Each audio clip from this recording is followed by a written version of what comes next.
ये class basically public है ना। मैं आप सभी को बता दूं कि आप यूजीसी नेट के स्टूडेंट यदि हैं ग्रुप में, अगर आपके पास लिंक जा रहा है 545 का, जो medical social service officer grade 2 की क्लास होती है, तो इस क्लास को आप लोग अवश्य ज्वाइन करें, क्योंकि इस क्लास में मैंने केस वर्क और ग्रुप वर्क फिनिश कर दिया है। अब दो क्लास और होने वाली है medical social service officer grade 2 की, किंग जॉर्ज मेडिकल यूनिवर्सिटी की, जो कि कम्युनिटी पर बेस्ड होगी, है ना। तो मैं चाहूँगा कि अगर आप लोग के ग्रुप में लिंक जा रहा है तो इसको थोड़ा सा बेसिक चीज़ें थी, जहाँ मैंने समूह कार्य की अवस्था पर बात किया है, समूह कार्य के सिद्धांत कौन कौन से होते हैं, समूह कार्य के उपागम कौन से होते हैं, सामाजिक समूह के वर्गीकरण कौन कौन से हैं, उस पर मैंने आज डिस्कस किया था आप लोगों से, है ना।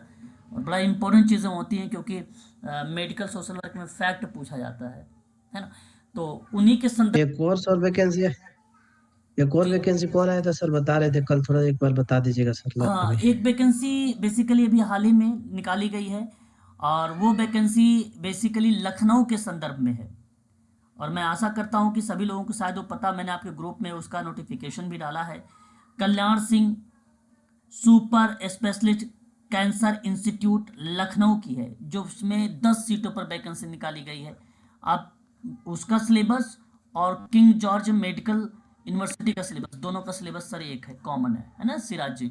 दोनों का सिलेबस अगर आप इसकी तैयारी कर रहे हैं तो आप अच्छे से यहाँ पर बेसिकली दोनों के बारे में पढ़ सकते हैं, सिमिलर है, कोई सर परिवर्तन सर, नहीं है इसमें। सर हम लोग यूजीसी में सर थोड़ा सा पीडीएफ उसका भेज दीजिएगा सर, तो पढ़ ठीक लेंगे है सर। सर, अभी मैं आपको यूजीसी नेट में आप लोगों को भेज देता हूँ, आप आसानी से यहाँ पे ले सकते हैं। मैं ये आपके ग्रुप में डाल दिया सर, ठीक है, आपके ग्रुप में ये जो है पहुँच गया है।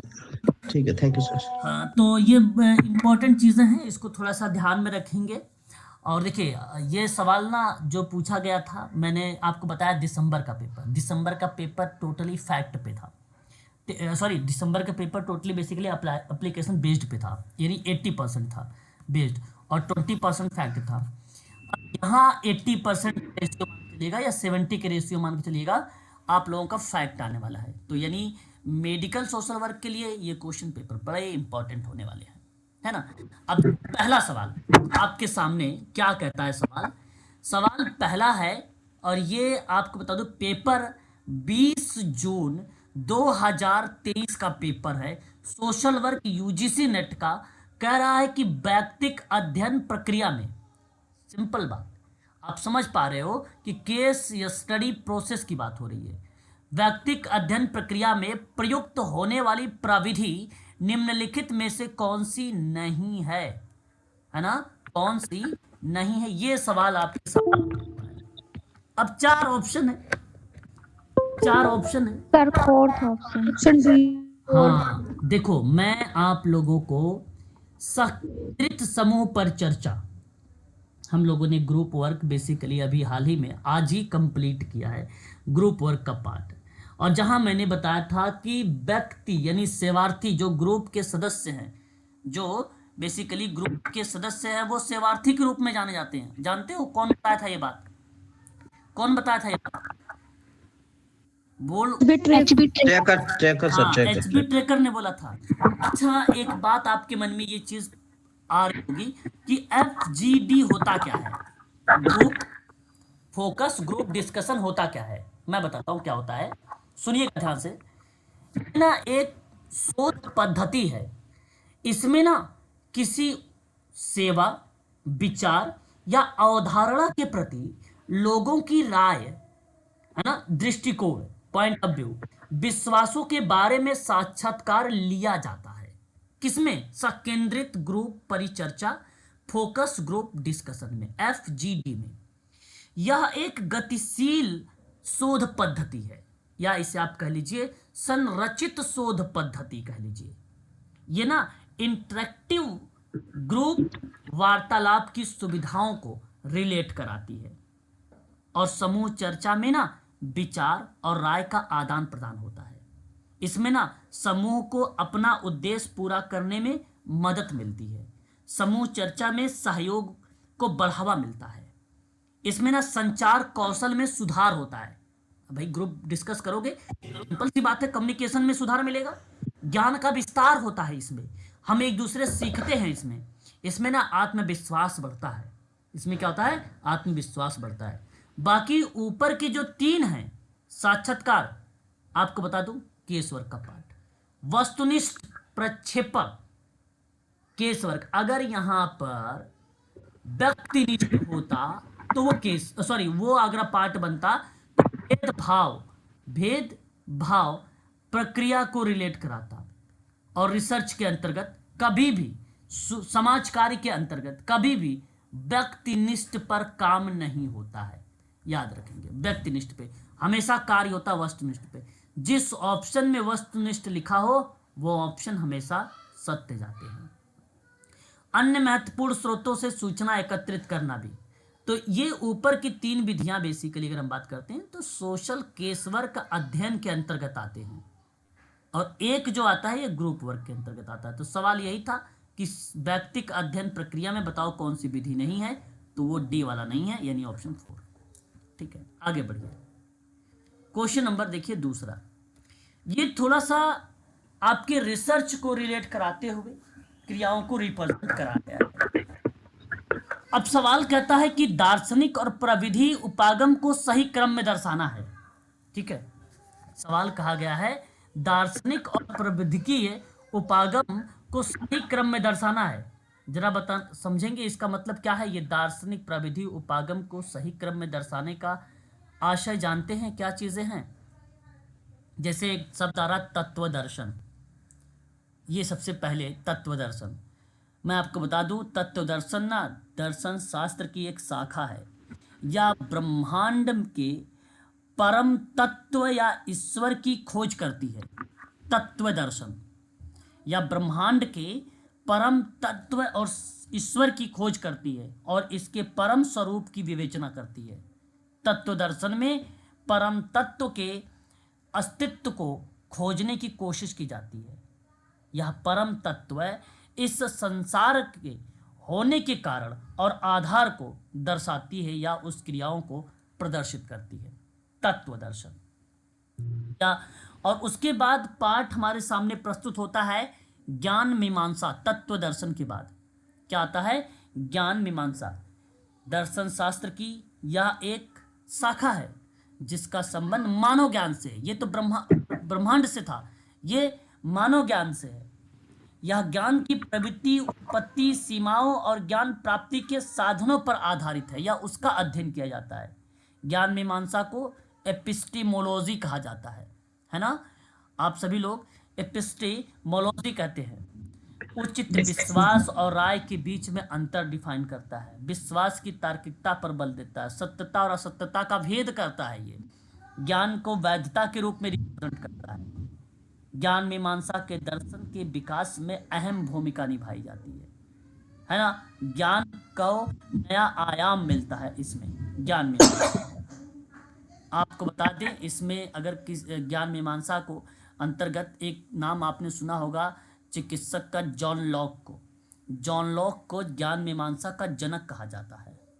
ज्ञान मीमांसा को बेसिकली, ज्ञान मीमांसा के अंतर्गत चिकित्सक जॉन लॉक को क्या बोला गया है? जनक बोला गया है। ये बात भी आपको जॉन लॉक को याद रखना है, जनक के रूप में। किसके रूप में? जनक के रूप में। लेकिन दूसरे पार्ट पर हम लोग बात करते हैं सैद्धांतिक अभिमुखीकरण को लेकर। सैद्धांतिक अभिमुखीकरण क्या है जानते हैं आप? सैद्धांतिक अभिमुखीकरण का मतलब होता है सर, किसी विषय से जुड़े तथ्यों और सिद्धांतों को, है ना, किसी विषय से जुड़े, ठीक है, तथ्यों और सिद्धांत और परिभाषा या सभी पहलुओं के बारे में जानकारी देती है। यह खास तौर पर ना तब जरूरी होता है जब विषय नया होता है। ओरिएंटेशन का नाम सुना है आप लोगों ने? अरे भाई, ओरिएंटेशन का नाम सुना होगा MSW में, है ना? आपने जो है ओरिएंटेशन, अनुकूलन, है ना, एक अनुकूलन होता है, अनुकूलन विजिट, ओरिएंटेशन विजिट, अभिमुखीकरण। एनजीओ में जाते हो, 5 एनजीओ का आप एक प्रकार से ओवरव्यूज लेते हो। तो इसका मतलब हुआ क्या कि तथ्यों के सिद्धांत, परिभाषा और सभी पहलुओं के बारे में जानकारी हासिल करना। तो वहाँ जानकारी हासिल करते थे 5 एनजीओ पर। जब 5 एनजीओ पर जानकारी हासिल हो गई तो उसके बाद एक एनजीओ पर काम करते थे, उसको बोलते थे कंकुरेंट विजिट। कंकुरेंट का मतलब होता है समवर्ती दौरा, समवर्ती दौरा करते थे। पहले आप ओरिएंटेशन विजिट करते थे, तो वहाँ आप क्या करते थे, वहाँ आप सिद्धांत, परिभाषा, सभी पहलुओं के बारे में जानकारी एकत्रित करते थे। ठीक है, तो अभिमुखीकरण के बारे में ये चीज़ें बताने की कोशिश की जाती है कि अधिक जानकारी के लिए हैंडबुक के विषय वस्तु का इस्तेमाल करना या लाइब्रेरी वेब पोर्टल ऑनलाइन का यूज़ करना, ये सभी चीज़ों का प्रयोग किया जाता है इसमें सैद्धांतिक अभिमुखीकरण के अंतर्गत। उसके बाद शोध उपागम, उसके बाद शोध उपागम। शोध उपागम, शोध का मतलब अन्वेषण होता है, एक प्रकार से अनुसंधान होता है। अनुसंधान के लक्ष्यों और आशयों तक पहुंचने का एक तरीका होता है शोध उपागम। शोध उपागम, और शोधकर्ता द्वारा ना डेटा इकट्ठा किया जाता है शोध उपागम के माध्यम से, और उसका विश्लेषण करके फिर उसकी व्याख्या करी जाती है। शोध उपागम अनुसंधान को डिजाइन करता है ना, संचालित करता है, उसका विश्लेषण करता है। ये चीज़ें बेसिकली शोध उपागम का पार्ट आता है। फिर जब उपागम आपने बना लिया यानी उसकी पद्धतियों को यूज कर लिया, तो आप क्या बनाते थे, शोध की संरचना। शोध की संरचना का मतलब हुआ शोध पत्र, शोध प्रबंध को लिखने का तरीका, लिखने का तरीका। ये संरचना तो बाद में ही बनती है। शोध पत्र संरचना में आमतौर पर ना परिचय, विधियां, परिणाम, चर्चा शामिल करते थे हम लोग। परिचय, साहित्य समीक्षा, कार्य प्रणाली, परिणाम, चर्चा, निष्कर्ष निकालते थे। ये चीजें होती हैं इसमें। शोध पत्र और शोध प्रबंधन की संरचना को तार्किक और संगठित तरीके से रखना चाहिए, ये बात शोध उपागम के अंतर्गत कही गई थी। तो दार्शनिक और प्राविधिक उपागम का सही क्रम ये माना जाएगा, जिस ऑप्शन में ए, सी, बी, ई, डी विकल्प होगा वही ऑप्शन सही जाएगा। पहला वाला विकल्प, पहला ऑप्शन जा रहा है यहाँ पे, ए वाला ऑप्शन सही जाएगा आपका। सही है, choose the correct answer from the, तो option number A is the right answer. A, C, B, E, D विकल्प है आपका। ठीक है, आगे देखते हैं, अगले सवाल की तरफ रुख करेंगे। क्वेश्चन नंबर नेक्स्ट, अगला सवाल कहता है कि निर्णय निर्माण में चरणों को सही श्रृंखला शामिल करिए और उससे क्रमबद्ध तरीके से व्यवस्थित करिए। देखिए, कम्युनिटी के बाद ना KGMU में अगर हम बात करें तो हम इस पर डिस्कस करेंगे, लेकिन UGC नेट के बच्चों को ये पढ़ा दिया गया है। तो जरा बताएं आप लोग कि सही क्रमबद्ध तरीका क्या रहा। सबसे पहले क्या विकल्प होना चाहिए, क्या पहला ऑप्शन सही जाना चाहिए, पहला वाला ए में, कि समस्या का पहचान सबसे पहले होगा। फिर उसके बाद अगर बात करते हैं विश्लेषण, यानी बी आपका शामिल होना चाहिए।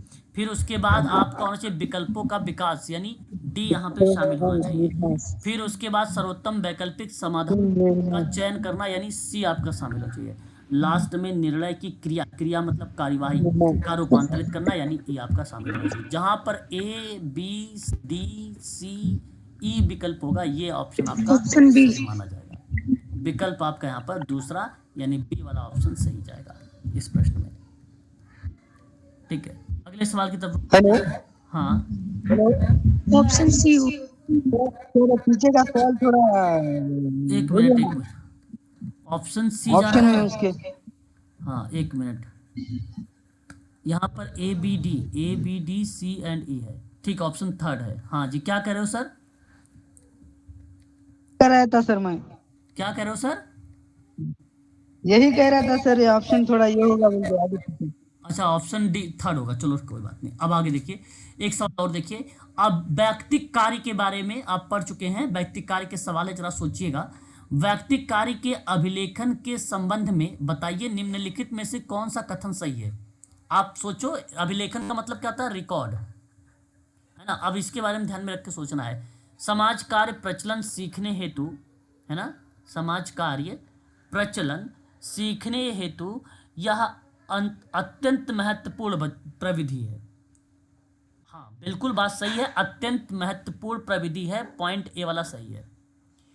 प्रयुक्त प्रक्रिया का सटीकता से मूल्यांकन हेतु प्रयुक्त अभिलेख भी माना जाता है, ये भी पॉइंट आपका सही होगा, है ना, भी आपका सही होगा। ओके, कथनात्मक का मतलब होता है नरेटिव रिकॉर्डिंग, है ना। अभिलेख मतलब जो कथनात्मक अभिलेख में सर्वाधिक प्रभावी तकनीकी माना जाता है। अब ये जानना बड़ा जरूरी होगा आप सबके लिए कि कथनात्मक अभिलेख होता क्या है। मैं आपको बताना चाहूँगा इसके बारे में थोड़ा सा, कथनात्मक अभिलेख क्या होता है। और देखो इन शॉर्ट में कहीं कहीं इसे संक्षिप्त कथा का नाम भी दिया जाता है ना, है ना, इसको संक्षिप्त कथा का नाम से भी रिप्रेजेंट किया जाता है। इंग्लिश में इसका नाम याद रख सकते हो आप लोग, परीक्षा में बनता भी है, नरेटिव रिकॉर्डिंग। नरेटिव रिकॉर्डिंग के बारे में भी आप लोगों को पता होगा, इसे कथा रिकॉर्ड के नाम से भी जाना जाता है ना। देखिए इस प्रक्रिया के अंतर्गत अगर मैं बात करता हूं तो सामाजिक सेवाओं के अंतर्गत केस रिकॉर्ड और व्यक्तिगत योजनाओं में कथनात्मक रिकॉर्ड का प्रयोग किया जाता है। ये बात सही है, सी वाला पॉइंट।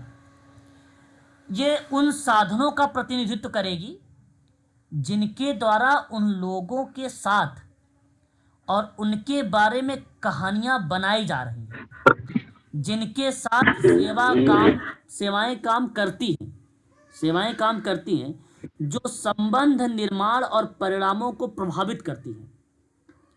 जहां बेसिकली लोगों के साथ और उनके बारे में कहानियां बनाई जा रही हो, उनके सेवाएं काम में यूज की जा रही हो, उनके संबंध निर्माण और परिणामों को प्रभावित कर रही हो, तो उस प्रक्रिया में कथा रिकॉर्ड आता है। कथनात्मक को कथा रिकॉर्ड भी कहा जाता है। पहचान और निर्णय लेने की प्रक्रिया रिकॉर्ड में रखी जाती है, उसको बेसिकली मेंशन किया जाता है। और ये केस वर्क का रिकॉर्ड होता है। नरेटिव रिकॉर्ड के अंतर्गत केस वर्क कार्य बेसिकली यहाँ पर शामिल है ना।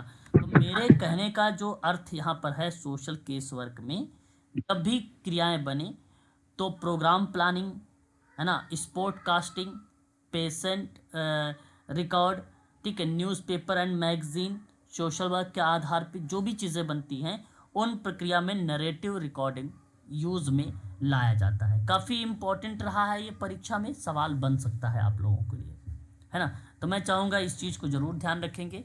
और यदि कोई आपसे पूछता है कि भाई, आपसे अगर पूछ ले कि भाई बताइए नरेटिव रिकॉर्डिंग होता क्या है, तो सीधा सीधा एक बात तो आप बोल ही सकते हैं कि सर ये तो केस रिकॉर्डिंग का पार्ट है सबसे पहला, ठीक है। सर्वप्रथम आपको यही चीज़ें संबोधित करना पड़ेगा। ये केस वर्क का कार्य है। कथनात्मक रिकॉर्ड घटनाओं को व्यवस्थित करना और उन्हें एक क्रम में वर्णित करने का एक तरीका है, ये बताओगे आप। इसका प्रयोग बेसिकली शामिल किया जाता है केस वर्क में, न्यूज़पेपर अखबारों में इसका यूज किया जाता है। कथनात्मक रिकॉर्ड में सेवा प्राप्त करने वाले लोगों के बारे में कहानियां बनाना शामिल होता है। इसमें रिश्ते बनाया जाता है। इसमें परिणामों को प्रभावित करने में काफ़ी मदद मिलती है कथनात्मक अभिलेख पे। तो आपका सी वाला सही है। लेकिन देखिए चौथा में क्या लिखा हुआ है, भूमिका यानी रोल। अभिलेखन प्रक्रिया अभिलेखन को परिष्कृत करती है। अभिलेखन को क्या करती है, परिष्कृत करती है। अब भूमिका अभिलेख जानते हैं क्या आता है, रोल, जिसको हम लोग बोलते हैं रोल अभिलेख, ये क्या होता है, रोल अभिलेख क्या होता है प्लीज, भूमिका अभिलेख या अभिलेखन बताइए प्लीज। अपने बारे में थोड़ा आप लोग भी कुछ चीजें सर्च किए पूछता हूँ तो उसके बारे में थोड़ा सा बताया आप लोग। भूमिका रिकॉर्डिंग, भूमिका रिकॉर्डिंग बनाने का तरीका क्या होता है, जैसे टूल बार हो गया, नई भूमिका कोई क्लिक कर रहे हैं या कोई नई भूमिका पर बात कर रहे हैं, ना, किसी चीज़ को बिल्डअप या किसी परिपेक्ष पर आप विचार विमर्श कर रहे हैं, तो उन दृष्टिकोण में रोल रिकॉर्डिंग यूज़ की जाती है ना। रोल रिकॉर्डिंग बेसिकली वहाँ पर, है ना। तो अब रोल रिकॉर्डिंग हम चाहते हैं या तो कम्युनिटी में देखेंगे या तो हम लोग बेसिकली क्या नाम है ग्रुप में देखेंगे, है ना, उसके अंतर्गत देखते हैं, है ना। तो रिकॉर्डिंग बेसिकली ये जो रोल वाला पार्ट जिसे आपने बोलते हो ना कि ये इंजीनियर का रोल है, ये असिस्टेंट प्रोफेसर का रोल है, ये सोशल वर्कर का रोल है, ये चिकित्सक का रोल है, ये आर्टिस्ट का रोल है, तो उस परिप्रेक्ष्य में आप बनाने की रोल करते हो। और ये पार्ट कहीं ना कहीं ग्रुप वर्क को रिलेट कराता है ना। ये बेसिकली अगर हम बात करते हैं तो ग्रुप वर्क को रिलेट कराता है ना। तो मैं आपसे कहूँगा कि रोल वाला जो चीज़ें यहाँ पर दर्शाई गई है वो आपका पॉइंट यहाँ पर नहीं होगा, है ना। तो ये बेसिकली इसके अंतर्गत नहीं होता है। किसके अंतर्गत नहीं होता, वैयक्तिक कार्य के अंतर्गत। लेकिन सर जी केस स्टडी में सर केस वर्क में भी तो रोल होता है, तो रोल देखिए केस वर्क में रोल आप यहाँ पे ना, मैं रोल रिकॉर्डिंग की बात कर रहा हूँ। रोल रिकॉर्डिंग बेसिकली जी क्या होता है? सिंपल शब्दों में कहा, रोल रिकॉर्डिंग प्रक्रिया अभिलेखन को परिष्कृत करती है। मतलब रोल रिकॉर्डिंग क्या करती है कि अभिलेख में जो है, अभिलेख में शुद्ध बनाती या सुधारती है, एक प्रकार की सुधारती है। ठीक है, तो इस परिप्रेक्ष्य में मैं आपसे बताऊं कि किस क्रिया को सुधारती है। हम तो रोल दे रहे हैं भाई, अगर मान लो मैंने रोल मेथड सिंपल शब्दों में अगर हम बात करते हैं, एक प्रकार से असेसमेंट एंड ट्रीटमेंट के लिए यूज में लाई गई है, या इंटरव्यू के लिए अगर मैं बात करता हूं तो उस दृष्टिकोण में इसका नाम यूज होता है।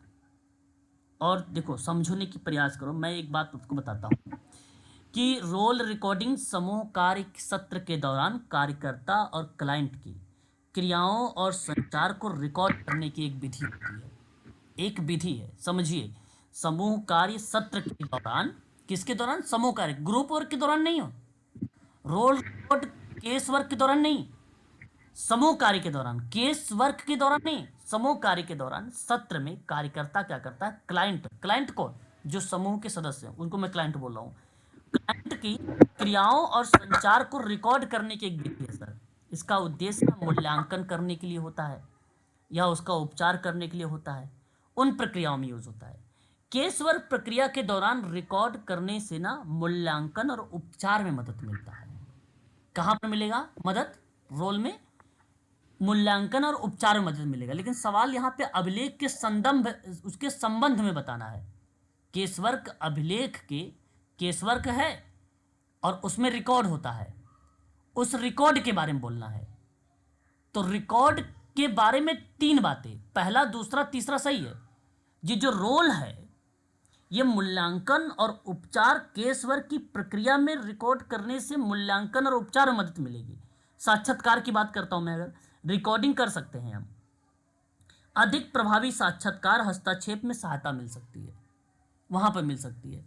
और रोल का पार्ट जब होता है तो समूह कार्य सत्र के दौरान कार्यकर्ता और क्लाइंट का क्रियाओं का, वहां पे क्रियाओं का नोट करेगा, क्रियाओं को नोट करेगा, उसका रोल, उस पर कोई डेटा बेसिकली एक, ये अप्लाइड टाइप का सवाल है। आप प्रैक्टिकल जब आप करोगे ना, आप बैठ के उसके दौरान कार्यस्थल पर, तो वहाँ पर ये सवाल है। और उनके परिप्रेक्ष्य में क्रियाओं को, संचार को रिकॉर्ड करने की एक विधि के रूप में केवल जा सकते हैं कि एक विधि है, लेकिन अभिलेख के रूप में नहीं है। आप सोचो उनका अभिलेख रखें रोल का भाई। आप ये कहो, जैसे आज को हम ये रिकॉर्ड रख सकते हैं, मैं आपके साथ, आपसे मैंने कुछ पूछा और आप बताने में कोई चीज़ें ना अपने बारे में बता रहे हो तो हिचकिचा रहे हो, तो अभी मैं नहीं लिखूंगा ना वहाँ पे कि भाई जब ये बात मैं पूछा तो सेवार्थी वहाँ पे हिचकिचा रहा था ये बात बताने के लिए। आपका रोल, मतलब अब मेरा रोल ये था तो मैंने ये चीज़ें किया। तो इस तरीके से चीज़ें नहीं बनाई जाती हैं, केस इस तरीके से रिकॉर्ड नहीं बनाया जाता है। तो जो भूमिका अभिलेख होती है, ये भूमिका अभिलेख की प्रक्रिया अभिलेख को परिष्कृत करने के रूप में ये आपके ग्रुप वर्क या समूह सत्र के दौरान जानी जाएगी, ना कि केस सत्र के दौरान जानी जाएगी। तो आपका ये पॉइंट वाला जाएगा 4 में, सॉरी 4 एलिमिनेट हो जाएगा। बाकी 1 2 3 लगाइए, ऑप्शन में देखिए पहला वाला ऑप्शन आ रहा है, ऑप्शन फर्स्ट। है ना, पहला वाला ऑप्शन। एसडीजी के बारे में समझिए जरा। सतत विकास लक्ष्य को आधिकारिक तौर पर इसे किस रूप में जानते हो आप लोग, बताइए। इसे तो हम लोग transforming our world the 2030 agenda for sustainable development, है ना, फॉर सस्टेनेबल डेवलपमेंट। ये जो विकल्प आपके सामने दूसरा लिखा हुआ है, यही विकल्प आपका सर सही माना जाएगा इस प्रश्न के आधार पे, है कि नहीं?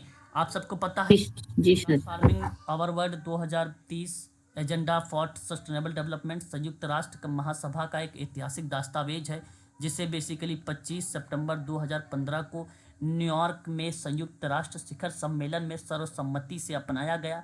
इसका मकसद क्या था? गरीबी, भूखमरी को ख़त्म करना था, सभी के मानवाधिकार को सुनिश्चित करना था, लैंगिक समानता को हासिल करना था।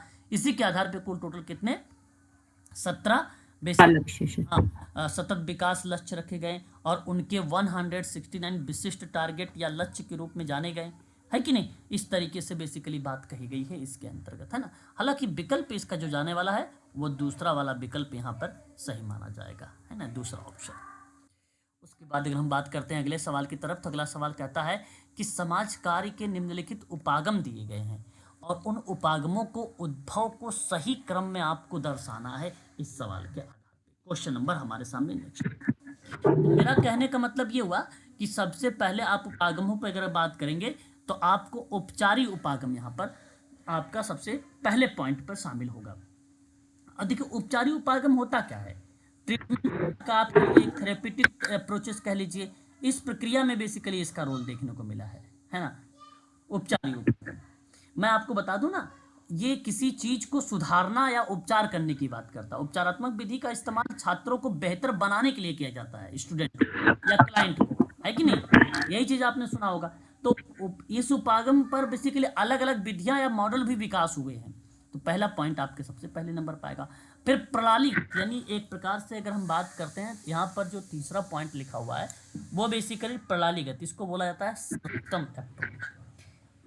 प्रबंधन की एक रणनीति होता है, मैनेजमेंट की एक मैनेजमेंट की ये रणनीति होती है, मैनेजमेंट की एक ये रणनीति होती है। यह उपागम किसी कंपनी के मुद्दों को प्रणालियों के पदानुक्रम के रूप में देखने के लिए मोटिवेट किया जाता है या प्रोत्साहित किया जाता है ना। तो इनपुट, प्रक्रिया, आउटपुट, वातावरण इत्यादि चीज़ें बेसिकली इसके अंतर्गत देखने को मिलता है।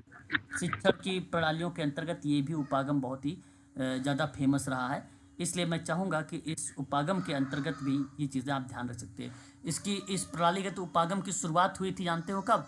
1960 में।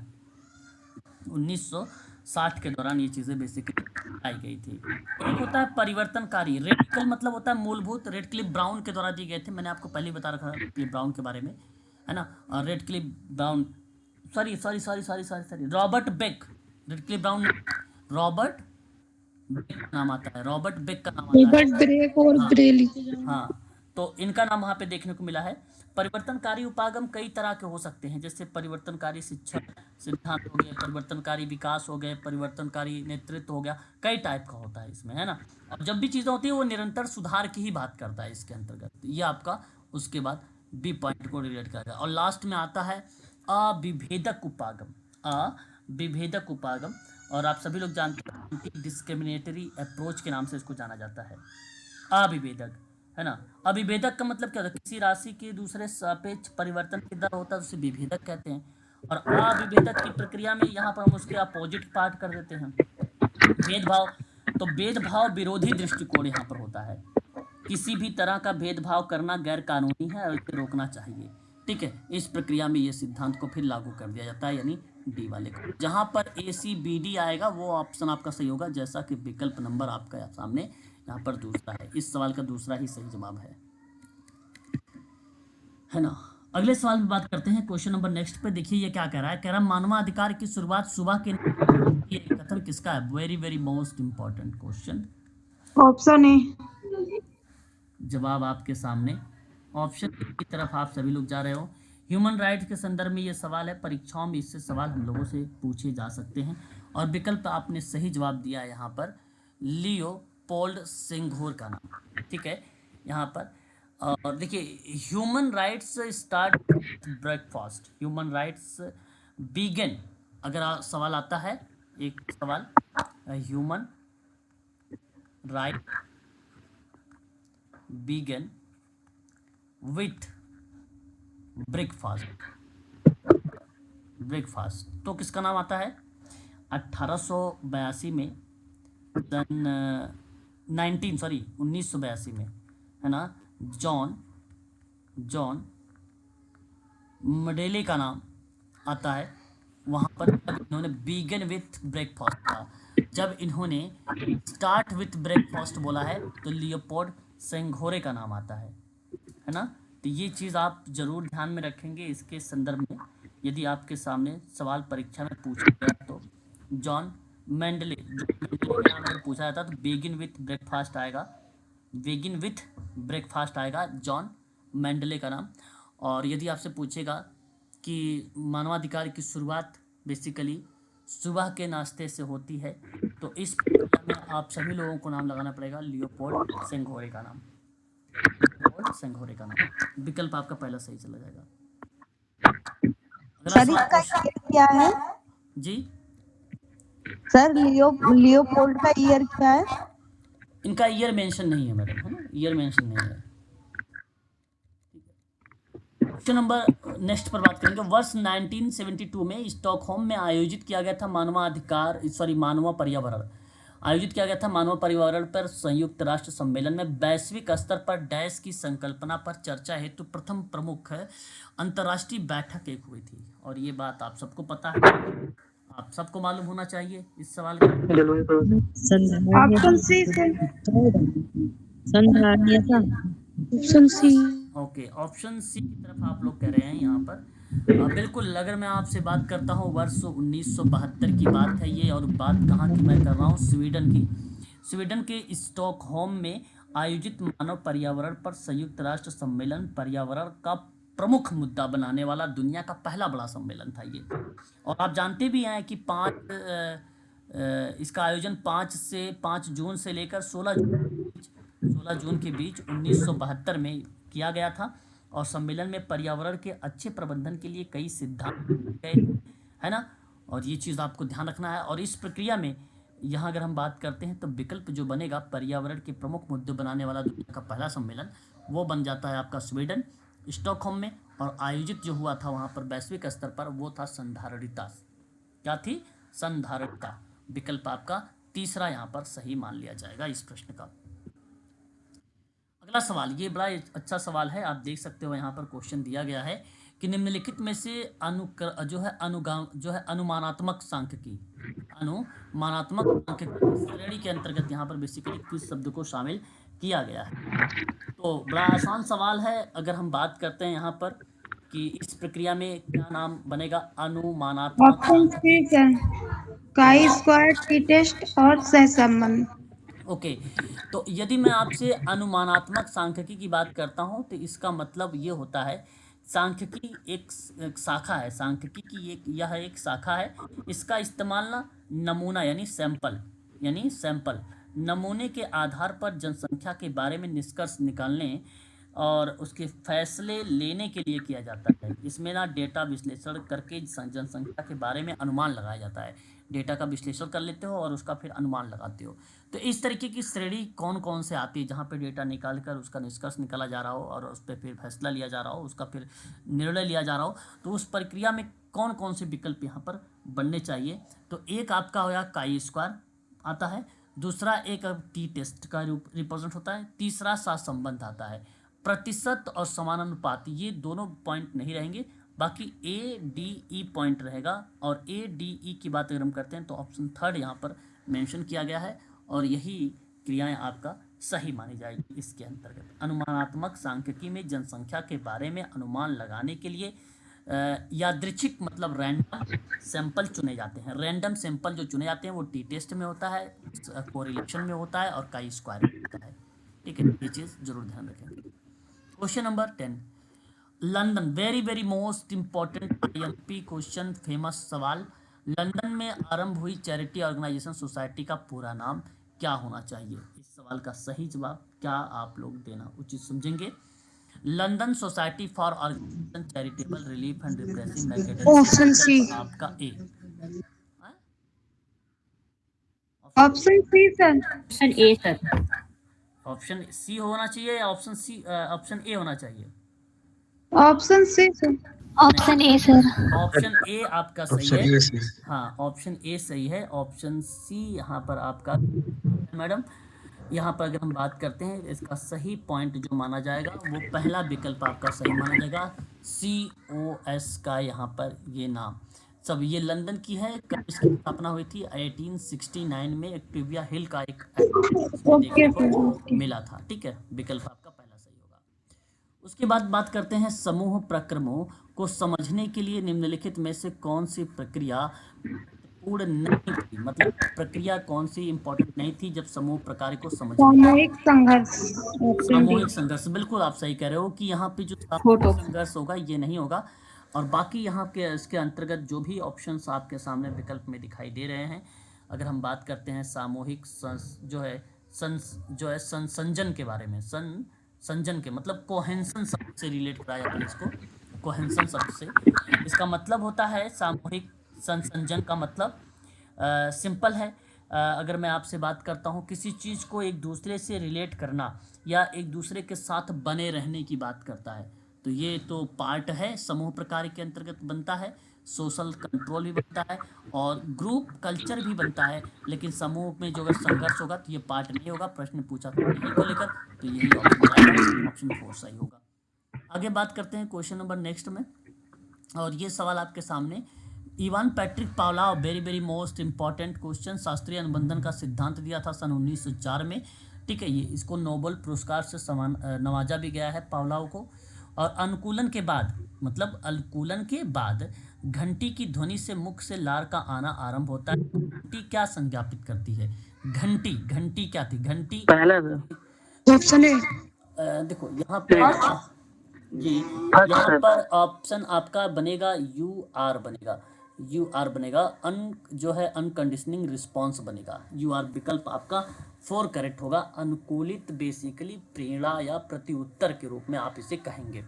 ठीक है, प्रत्युत्तर के रूप में। देखो घंटी जो था वो एक हम इसको अनकंडीशनिंग रिस्पॉन्स का नाम देते हैं। घंटी की आवाज़ को, आवाज़ सुनते ही, ठीक है, मुख से लार आ जाती थी। अब चाहे आप उसे अगर भोजन नहीं देते हैं तो स्वाभाविक था उसके मुख से लार आना। ठीक है, तो वो अनकंडीशनिंग रिस्पॉन्स था, है ना। और जो कंडीशनिंग स्टिमुलस का पार्ट था वो भोजन था उसका। तो यही एक ऐसी थ्योरी थी जिस थ्योरी में 2 स्टिमुलस का प्रयोग किया गया था। यही एक ऐसी थी जहाँ 2 स्टिमुलस का, एक तो भोजन था, दूसरा घंटी की आवाज़ थी। तो सवाल क्या था? घंटी की ध्वनि, मतलब आवाज़ का मतलब ध्वनि होता है, तो घंटी की ध्वनि से मुख में लार आना आरंभ हो जाता था। उसे मालूम होता था कि अब भोजन आएगा, है ना। तो उसके अब उस दिन भोजन नहीं दिया गया था, उस दिन उसको भोजन नहीं मिला, और फिर क्योंकि उसको ऑलरेडी पहले से हैबिट बन गई थी, आदत बन गई थी, तो मुख से लार आना स्वाभाविक बन गया था। इसलिए घंटी का जो संज्ञापित शब्द है वो आ रहा है गैर अनुकूलित प्रत्युत्तर, अनकंडीशनिंग रिस्पॉन्स है। फर्स्ट होगा ना सर, क्योंकि घंटी को पूछ रहा है कि आप कंडीशन दे रहे हैं तो उसके साथ सर सेलिब्रेशन आ रहा है सर, लार आ रहा है, तो SCS होगा सर। सॉरी, आपका यहाँ पर पहला विकल्प जाएगा, ना कि चौथा जाएगा। सही कह रहे हो आप। यहाँ पर पहला जाएगा, अनुकूलित प्रेरणा होगा, अनुकूलित प्रेरणा होगा, अनुकूलित प्रेरणा होगा, क्योंकि उसके मुख से लार आ गया, उससे मोटिव हुआ है। मैं रिस्पॉन्स पर बात सोच रहा था, है ना। उसको प्रेरणा होगा, यहाँ पर वो प्रेरित, बिल्कुल सर, बिल्कुल। ठीक है, वो प्रेरित हुआ, मुख से लार आ गया, तो इसलिए पहला विकल्प जाएगा। बिल्कुल सही कह रहे, ना कि प्रत्युत्तर पे जाएगा। ये तो रिस्पॉन्स हो गया, है ना, रिस्पॉन्स हो गया, रिस्पॉन्स हो गया। सही, स्टिमुलस सही है, एक प्रकार से स्टिमुलस का पार्ट था। क्योंकि मैंने बीच में देखो शुरुआत में बोला भी था, मैंने कहा था 2 स्टिमुलस का प्रयोग होता है। एक तो घंटी की आवाज़ थी, मैंने ऑलरेडी बोल दिया कि 2 स्टिमुलस का प्रयोग होता है। एक घंटी की आवाज़ थी, दूसरा भोजन था। यही एक ऐसा थ्योरी है जिसमें 2 स्टिमुलस है, और इसलिए आप कह सकते हो कंडीशन स्टिमुलस का प्रयोग हुआ है। सर भोजन में कौन सा आएगा फिर? भोजन भी CS का ही है, CS का ही भोजन है, वो भी तो ओके सर। ना। घंटी की आवाज़ तो बाद में जोड़ी गई है ना, वो घंटी की आवाज़ बाद में जोड़ी गई थी, शुरुआत में नहीं था। शुरुआत में भी तो कंडीशनिंग स्टिमुलस वही था, भोजन था, है ना, कंडीशनिंग। और सवाल के आधार पे यहाँ पे जो बनेगा वो पहला ऑप्शन बनेगा। कार्य स्तर पर मान लीजिए महिलाओं के प्रति यौन उत्पीड़न हो रहा है, उसके लिए एक एक्ट बना है 2013 का। उसमें कहा गया निम्नलिखित में से कौन सा जांच शुरू करने के लिए पूर्व मध्यस्थता के माध्यम से मुकदमे से निपटने हेतु आंतरिक शिकायत समिति से अनुरोध कर सकता है? कौन कर सकता है? केवल उत्तर, केवल व्यथित महिला। केवल, बिल्कुल यहाँ पे विकल्प तो सही गया है, केवल व्यथित महिला ही बेसिकली इस प्रश्न की सही जवाब होगी, ऑप्शन की। ठीक है, यहाँ पर व्यथित महिला और उत्तरदाता दोनों, यहाँ पर ये वाला आपका गलत हो गया, ये भी गलत हो गया, ये भी गलत हो गया, केवल तीसरा विकल्प आपका सही जाएगा।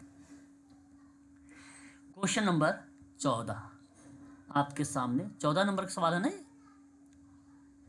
क्वेश्चन नंबर, जी सर। हाँ 14 नंबर का सवाल है। तो क्वेश्चन नंबर नेक्स्ट पर बात करते हैं। एक है अभिजातवाद, दूसरा है आपके सामने विषमलिंगवाद, तीसरा है वैगत भेदभाव, चौथा है दिव्यांगता संबंधित वाद। ठीक है, आसान सवाल है। अभिजातवाद को क्या हम लोग बोलते हैं, किस चीज़ से संबोधित करते हैं? तो केवल वर्ग आधारित पूर्वाग्रह और भेदभाव को शामिल करते हैं, यानी ये 3 से मैच हो गया। विषमलिंगवाद का मतलब क्या होता है? ये बेसिकली कामेच्छा, सेक्स ओरिएंटेशन पर आधारित भेदभाव पूर्वाग्रह होता है, यानी ये चौथे पे आ जाएगा। वैगत भेदभाव के बारे में करते हैं, तो ये बेसिकली आयु पर वैगत है ना, वैगत आयु पर आधारित पूर्वाग्रह और भेदभाव होता है, यानी ये दूसरा हो गया। दिव्यांगता हो गया, इसका मतलब हो गया किसी आसक्तता के आधार पर पूर्वाग्रह, तो यानी पहला। तो 3 4 2 1 3 4 2 1 3 4 2 1 ऑप्शन थर्ड। थर्ड वाला ऑप्शन सही हो जाएगा। आगे बात करते हैं, अगला सवाल कहता है नीति आयोग के लिए प्रश्न बनाया कि संपूर्ण कार्यकलाओं को निम्नलिखित प्रमुख शीर्ष में वितरित किया जा सकता है नीति आयोग को। तो इसके अंतर्गत नीति और कार्यक्रम ढांचा सर्वप्रथम बी विकल्प ढूंढिए। आपका थर्ड और पहला कट गया, ठीक है, ऑप्शन बी आता है। नेक्स्ट पे अगर हम बात करते हैं सी वाले विकल्प पर देखते हैं, तो कहता है सी वे क्या सहकारी, ये तो है ना, ये तो नीति में है, नीति आयोग में सहकारी संघवाद है, यानी सी है। तो ये ए सी ढूंढोगे तो ये आपका चौथा विकट गया, यानी ऑप्शन दूसरा सही मान लिया जाएगा। डी वाले में अनुश्रवण होता है, निगरानी जिसको बोलते हैं, मूल्यांकन भी शामिल है और थिंक टैंक तो शामिल है, आयोजन बजट क्रियान्वयन नहीं शामिल है। यहाँ पर आपका बी सी डी और ई आपका ऑप्शन सही हो जाएगा, ठीक है। ये वाला विकल्प गया है दूसरे में। समाज कार्य किस पद्धति में समाज कार्यकर्ता परस्पर सहयोग और वृद्धि को प्रोत्साहन देने के लिए एक जैसी समस्या वाले सेवार्थी के समूह के साथ कार्य करता है। मतलब देखिए, समाज कार्य किस पद्धति में पूछा गया कि कार्यकर्ता परस्पर सहयोग और उसकी वृद्धि प्रोत्साहन देने हेतु एक जैसी समस्या वाले सेवार्थी के समूह के साथ कार्य कर रहे हैं। तो ये किस चीजों को दर्शाता है? समूह का वो क्या बन जाएगा? ग्रुप वर्क बन जाएगा। और ये देखो उसने बोल दिया ना, यहाँ पर एक सिंपल सवाल था, पॉइंट था, एक जैसी समस्या वाले सेवार्थी। तो एक जैसी वाले कहाँ आते हैं? ग्रुप में ही आते हैं ना। और ये सवाल बन जाता है पहला। जैसे मैंने बताया था आप लोगों के आयु वर्ग डिवाइड कर दिया आपने, महिला के आयु अलग बना दिया, पुरुषों की आयु अलग, मतलब आयु के आधार पे है ना। आयु क्या, आप जिसकी जिस तरीके से समस्या रहेगी उस आयु में, उसी तरीके पर आप उस पर काम कर रहे हो, है ना। तो ये चीज़ें इसके अंतर्गत बन जाती हैं। क्वेश्चन नंबर नेक्स्ट देखते हैं। देखिए, सामाजिक कार्यकर्ता विविध सांस्कृतिक वातावरण में कार्य करते हैं। निम्नलिखित में से कौन सा कार्य मूल्य उसके सांस्कृतिक सामर्थ्य को विकसित करने का आधार है? ठीक है, ऑप्शन है सर, ऑप्शन बी होगा, बिल्कुल बी होगा। विविधता का सम्मान करना होता है मैडम। सामाजिक कार्यकर्ता विविध सामाजिक वातावरण में कार्य करते हैं, ये बात सही है। और निम्नलिखित में से कौन सा समाज कार्य मूल्य और उसके सांस्कृतिक सामर्थ्य को विकसित करेंगे? तो इसका मतलब हुआ कि विविधताओं का सम्मान कर रहे हैं, है ना। विविधताओं का सम्मान करना मतलब विभिन्न प्रकार की संस्कृति अपने देश में पाई जाती है, सबका सम्मान कर रहे हैं, सबके साथ वो कार्य पर बल दे रहे हैं। तो ऑप्शन बी करेक्ट जवाब इस प्रश्न का माना जाएगा। ये देखिए इंपॉर्टेंट सवाल है, आप सभी लोग देख सकते हैं। HY सिद्दीकी का नाम आ गया और ये कम्युनिटी वर्क से जुड़े हुए हैं। ग्रेस मैथ्यू को मैंने पढ़ा चुका हूँ, केस वर्क से जुड़े हुए हैं, है ना। इसी तरीके के शब्द को मैंने लिखवा भी रहा हूँ आप लोगों से, तो आप लोग ध्यान रखेंगे। अब देखो यहाँ पर अगर मैं बात करता हूँ HY सिद्दीकी से, किसका नाम रिलेट होने वाला है? HY सामुदायिक कार्य का। और इसमें अगर हम बात करते हैं ऑप्शन सी की तरफ, ये तीसरे से मैच हो जाएंगे। ग्रेस मैथ्यू को अगर हम लोग रिलेट कराएंगे तो इनका सोशल कार्य से। और डी के लाल दास का नाम अगर हम लोग रिप्रेजेंट करेंगे तो इनका नाम समाज कार्य अनुसंधान से रिप्रेजेंट हो जाएगा, यानी चौथे से। सुरेंद्र सिंह का नाम आ जाएगा समाज कार्य शिक्षा। हाँ, तो विकल्प यहाँ पर आप ढूंढिए जहाँ पे 3 2 4 1 होगा। 3 2 4 तीसरा आपका यहाँ पे सही हो जाएगा, है ना। ये मेडिकल सोशल वर्क स्टूडेंट के लिए क्वेश्चन पेपर है, ये उनके लिए काफ़ी सकारात्मक साबित हो सकता है। इस बार UGC नेट का जो पेपर आने वाला है, ठीक है, अप्लाइड पे ज़्यादा फोकस होगा, फैक्ट पर कम होगा, ठीक है, अप्लाइड पे ज़्यादा फोकस करेगा। क्वेश्चन नंबर 19 की बात करते हैं। समानता का अधिकार आप सब जानते हैं भली भांति तरीके से। ये समानता का अधिकार 14 से 18 से है। और यदि हम बात करते हैं स्वतंत्रता के अधिकार से, तो आप लोग कहेंगे 19 से 22 है। और शोषण के विरुद्ध के अधिकार की बात करेंगे तो आप 23 से 24 है। और सांस्कृतिक शैक्षिक अधिकार की बात करेंगे तो आप 19 से 29 30 29 30 हाँ 29 30 यानी दूसरा। 4 3 1 2 ऑप्शन फर्स्ट। ऑप्शन फर्स्ट है, option first. Sir screen show नहीं हो रही, आवाज नहीं आ रहा। हाँ भाई, इसकी सर क्लियर है? आवाज क्लियर है? क्लियर है सर, हाँ जी आ रही है। हाँ ठीक है। चलिए एक और सवाल देखिए सर। एनईपी है ना, 2020 के अनुसार निम्नलिखित में से कौन सा परिवर्तन आरटीई 2009 में किए जाने की आवश्यकता है? Option A. Sir option C. 3 से 18 वर्ष बिल्कुल सही जवाब होगा। 3 से 18 वर्ष की उम्र के छात्रों हेतु मुफ्त और अनिवार्य शिक्षा की व्यवस्था की बात जो है बेसिकली ये जिक्र किया गया है, ये बात आप ध्यान रखेंगे सभी लोग। 3 से 18 वर्ष यहाँ पर, 6 से 14 वर्ष आपको आर्टिकल में रिलेट कराएगा यहाँ पे, जहाँ आप लोग 45 में आप लोगों को ना 6 वर्ष के बच्चों को बेसिकली बात की गई है यहाँ पे 45 में। 21 में 6 से 14 का पार्ट हो जाएगा, और 6 से 18 वर्ष की बात अगर हम लोग करेंगे तो किस में आ जाएगा? RPWD एक्ट में 2016 वाले में। 6 से 18 ध्यान रखना है, 6 से 14 ध्यान रखना है, और 3 से 18 ध्यान रखना है RTE में। तो विकल्प आपका यहाँ पे तीसरा सही जवाब माना जाएगा। ठीक है, आगे बात करते हैं अगले सवाल की तरफ। ये सवाल बड़ा इंपॉर्टेंट है। निम्नलिखित में से रिपोर्ट बनाई गई प्रकाशन में अवरोही क्रम में आप लोगों को इस सवाल को दर्शाना है। बेवरेज रिपोर्ट सन 1942 का, सिबोंग रिपोर्ट 1968 का है, और दी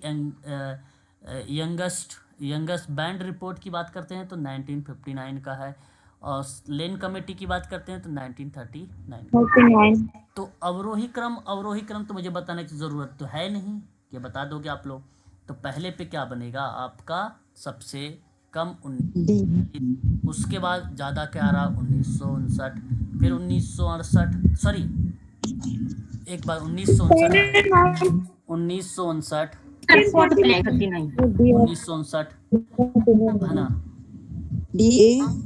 सर डी आएगा।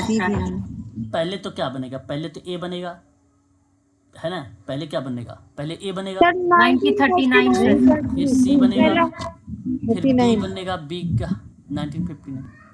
क्या कह रहे हो? पहले क्या बनेगा? लेन कमेटी रिपोर्ट है 1939 लेन कमेटी रिपोर्ट। अच्छा, पहले आप कह रहे हो लेन बनेगा, तो पहले हम डी लगा दें। Yes sir. पहले सन के अकॉर्डिंग तो ठीक है। किसी ऑप्शन में डी लिखा ही नहीं है, किसी ऑप्शन में डी लिखा ही नहीं है। अरे भाई आप पहले तो आरोही क्रम पूछ रखा है, पहले आरोही स्टार्टिंग क्रम में का बताया मतलब होता है सबसे छोटी से बड़ी की तरफ जाओ। तो सबसे छोटी 1939 है। 39 के बाद क्या होता है? अरे भाई ये भी तो बन रहा कह रहे हो यार डी। सर ये नहीं आएगा, वो अवरोही क्रम होता है सर, आरोही क्रम है ये क्या हुआ था? ड्रॉप हुआ था क्या क्वेश्चन? ये ड्रॉप हुआ था क्या पेपर में? सिराज नहीं है भाई क्लास में? उसके बाद नहीं सर। आप बात करो तो उसके बाद 1949 42 हो जाएगा, 42 के बाद 1959 हो जाएगा, फिर उसके बाद 1968 हो जाएगा। तो ऑप्शन में क्या क्या आना है? ये तो आना चाहिए भाई। तो पहले बनेगा डी के बाद बनेगा सी, डी के बाद बनेगा ए के बाद बनेगा आपका सी के बाद बनेगा बी। तो डी ए सी पर है, विकल्प में कहीं नहीं डी लिखा हुआ भाई।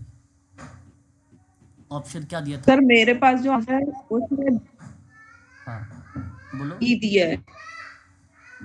बी ये वाला मेरे पास जो आंसर की है उसमें सेकंड आंसर दे रखा है। यस सर, ACB ड्रॉप है सर। उसमें इन लोगों ने लेन कमेटी की रिपोर्ट जो बताई है वो 1974 बताई है। सर आरोही क्रम पूछ रखे, इसमें सबसे बड़ा से छोटे की तरफ आएगा, और अवरोही होता है वो छोटे से बड़े की तरफ होता है। सर आरोही क्रम में छोटे से बड़ा ही आता है। हाँ तो यही तो लिखा तो हूँ, सबसे छोटी सी बड़ी। सर क्वेश्चन ड्रॉप है सर। ये क्वेश्चन ड्रॉप है, ईयर वाइज ड्रॉप है सर। हाँ सर, इसमें ये लेन कमेटी का गलत दिया है। कोई बात नहीं है। नहीं, लेन कमेटी 1939 की है मैडम, कम्युनिटी की। हाँ सर लेन कमेटी 1939 थी सर। आंसर की में जो मेरे पास है उसमें 1974 दिया और आंसर सेकंड है। तो सर इसमें बुक में गलत दिया जो इनने आंसर छापा है। अच्छा सर आपके पास 1939 ही है सर उसके पेपर। उसकी व्याख्या दी है, उसकी व्याख्या दी है क्वेश्चन की व्याख्या। हाँ सर, इन्होंने लिखा है कि लेन कमेटी रिपोर्ट ठीक है, ऑफिशियली आप टाइटल्ड। स्क्रीन पर आप उसको फोटो खींचो, आप एक बार ग्रुप में डालो मैम, ठीक है। हाँ सर, मैं सभी लोग हाँ ग्रुप में डालो, एक बार पढ़ते हैं। चलिए क्वेश्चन नंबर नेक्स्ट देखते हैं। डेटा प्रोसेस में महत्वपूर्ण क्या होता है? डेटा प्रोसेस में महत्वपूर्ण कार्य क्या बनता है? तो एक तो देखिए प्रविष्टियों का संपादन बनता है महत्वपूर्ण कार्य। दूसरा आंकड़ों का कूटबद्ध करना पड़ता है, ये भी डेटा प्रोसेस का महत्वपूर्ण कार्य है। प्राप्तांकों का संगणन करना मतलब कंप्यूट करना, यानी ये भी कार्य बनता है। आंकड़ों का सरलीकरण मतलब एक प्रकार से ना इसको बोला जाता है टैबुलेशन, इसको बोला जाता है टैबुलेशन। ये तो पता, एक होता है टैबुलेशन, एक होता है कैलकुलेशन। कैलकुलेशन बेसिकली निकाला जाता है, टैबुलेशन किताबों में दी गई होती है, ठीक है। और प्राप्तांकों का पुनः श्रेणीकरण ये बेसिकली डेटा प्रोसेस का पार्ट नहीं है, ना ही ई पार्ट है। BCD है, BCD BCD BC पहला विकल्प है, पहला विकल्प आपका सही जाएगा इस प्रश्न का, ठीक है। अगला सवाल देखें, आश्रित चर किसे कहते हैं? बहुत आसान सवाल। आश्रित चर वह चर जो प्रभाव का प्रतिनिधित्व करता है, ऑप्शन बी। दो, जो चर वह चर जो प्रभाव को प्रतिनिधित्व करता है उसको आश्रित कहते हैं, है ना, प्रभाव को। जैसे शिक्षक पर आश्रित होते हैं स्टूडेंट, है ना, आप वो मैनिपुलेट कर सकता है शिक्षक, तो उस प्रक्रिया में ये नाम आ जाता है। ये देखो मैंने आपको पढ़ाया है फेल्ट मतलब अनुभूत आवश्यकताओं, IMP सवाल है, कई बार रिपीट हुआ है, ये कई बार रिपीट हुआ है। और जब ये नाम आता है तो कम्युनिटी देखना पड़ता है। अब यहाँ पर देखो तीनों ऑप्शन में कम्युनिटी, चारों ऑप्शन में समुदाय लिखा हुआ है, चारों के चारों ऑप्शन में समुदाय लिखा हुआ है। फिलहाल इस सवाल का विकल्प क्या होना चाहिए? Option D sir. बिल्कुल, वे सामाजिक आवश्यकताएं, जहां सामाजिक आवश्यकताएं जो सामान्यतः समुदाय द्वारा अभिव्यक्त होता है वो विकल्प होता है अनुभूत आवश्यकता। फेल्ट नीड्स का मीनिंग होता है कम्युनिटी में, इसका आशय। विकल्प होगा सामाजिक आवश्यकताएं जो सामान्यतः समुदाय द्वारा अभिव्यक्त होती है, अभिव्यक्त एक्सप्रेस्ड होती है। ब्रह्म समाज कब, अरे ब्रह्म समाज कहाँ पे बेसिकली आया था, कैसे, मतलब बंगाल पे से बंगाल से, यानी तीसरा। सर। समाज बॉम्बे, बे समाज Satyashodhak Samaj Poona. Madras. 3 4 1 2 3 option C sir. 3 4 1 2 बिल्कुल थर्ड विकल्प सही हो जाएगा आपका यहाँ पे। सर मैंने भेजा है आपको। अरे बहुत बढ़िया काम कर दिया मैडम, बहुत बढ़िया, आपने ग्रुप में डाल दिया है। ये चारों विकल्प डालिए मैम, केवल आपने 2 ही डाला है, हाँ सर। चारों डालिए, आपने केवल बी का ही डाला, और भी होगा ऊपर वाला। हाँ सर, मैं डाल रही हूँ सर, वो एक्चुअली नेक्स्ट पेज पर है, आधा आधा आंसर है, आधे आधे। ठीक ठीक ठीक है, डाल वो भी रही हाँ डालिए। रेफरल के बारे में निम्नलिखित में से कौन सा कथन सही है? ठीक है, रेफरल के बारे में अब देखो, रेफरल के बारे में सोचना है आपको। रेफरल कौन सी किताब लिया आपने मैडम, ये कौन सी बुक्स की आपने ये भेज रहे सर, ये आर गुप्ता की है सर। आर गुप्ता की है, आर गुप्ता की बुक है, उसका आप आर गुप्ता। वो सर रिपोर्ट भेजी है ना, वो हाँ। अबॉर्शन एक्ट के अकॉर्डिंग वो दिया हुआ है सर। या पूछा दूसरा किसी है, वो भी सही है, वो यूनाइटेड किंगडम के अबॉर्शन के एक्ट हुआ था उसके अकॉर्डिंग वो प्रिंट कर दिया है सर। अच्छा अच्छा, ठीक है, वो ये जो सवाल सोशल वर्क के अकॉर्डिंग आप लोग सवाल पूछे है ना, वो उसे रिलेट नहीं करता सर, जो डिफिनेशन उसमें दे रखा है। अभी मैंने उसके बारे में पढ़ा भी। अच्छा अच्छा अच्छा, चलिए। आर गुप्ता की बुक में कितने क्वेश्चंस दे रखे हैं, कहाँ से कहाँ तक का दे रखा है? आर गुप्ता किताब में आर गुप्ता के कितने पेपर सॉल्व करवाए हैं? सर इसमें ये 23 वाले ही पेपर दे के रखे हैं। बस केवल केवल 23 दे रखा है? सर उसमें मिसलेनियस क्वेश्चन ज्यादा है तो सर 1000 क्वेश्चन, लेकिन मिसलेनियस ज्यादा है पेपर। मैं ये कह रहा हूँ जैसे कि previous year question paper R Gupta. Previous year के केवल 23 के ही हैं पेपर दोनों। अच्छा अच्छा अच्छा अच्छा, आर गुप्ता केवल 23 का है। तो देखो अगला सवाल कहता है रेफरल के बारे में कौन सी बातें सही की गई है ना, रेफरल के बारे में तो आपको बताना है इसके अंतर्गत कौन कौन से पॉइंट सही होने चाहिए। ठीक,